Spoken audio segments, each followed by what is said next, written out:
Good morning. Good morning, good morning.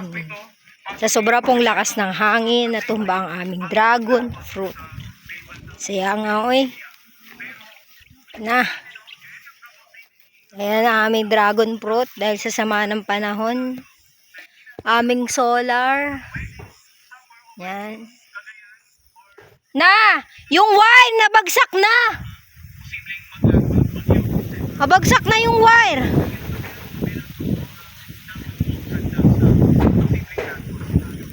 Yan po ang nangyari. Dahil sobra po lakas ang hangin dito. Then yung aming solar sa taas. Simula mamayang gabi hanggang bukas ng umaga, tatawarin ng sentro ng bagyong si Christine, itong bandang Northern Luzon area. At bagamat Kaya tayo, tatawid sa Northern Luzon area, inaasahan natin diba nakikinig kami ng radyo sa lagay ng panahon. Ayan po ang hangin, sobrang lakas. Yung aming solar sa taas, nadala din ang hangin. Ayan.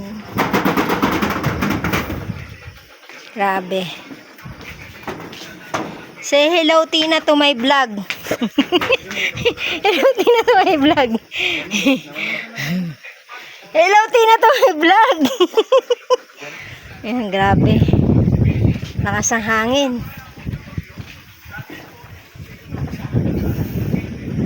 Umano siya, humiwit siya eh. Nakita mo? Hiwit siya eh. Kailangan magsabay dito, ano? Bigat pa naman yan. Tinatry ko, di ko kaya buhatin. Ito, hindi naman nalipat ng ano. Okay. Tara. Michael! Nahinay lang na ito dito. Tagkan man din natin. Yan. Dahil sobrang lakas po ng hangin. Yan po ang nangyari. Ang mga solar namin nagtumbahan.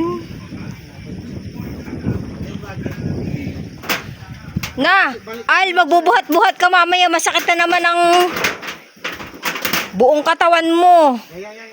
Si Tina na lang magbuhat. Kung na lang daw magbuhat, Tina, tulungin si Daddy. Ano pa ang silbi mo?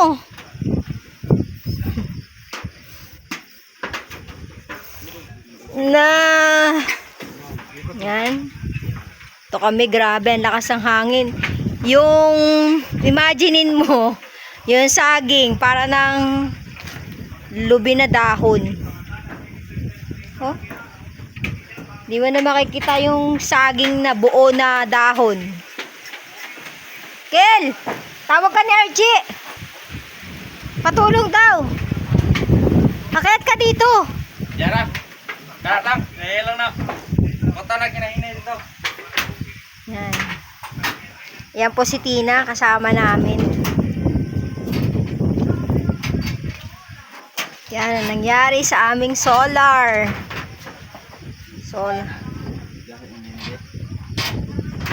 Hindi siya mataas, che.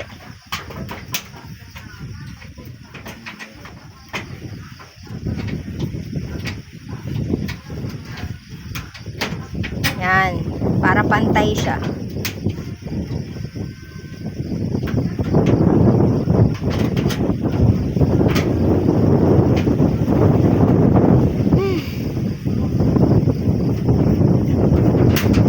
Grabe.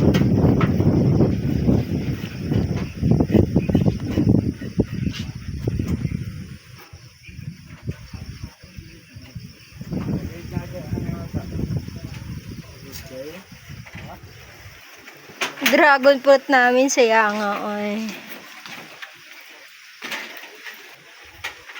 Ay, ulitin yan dito.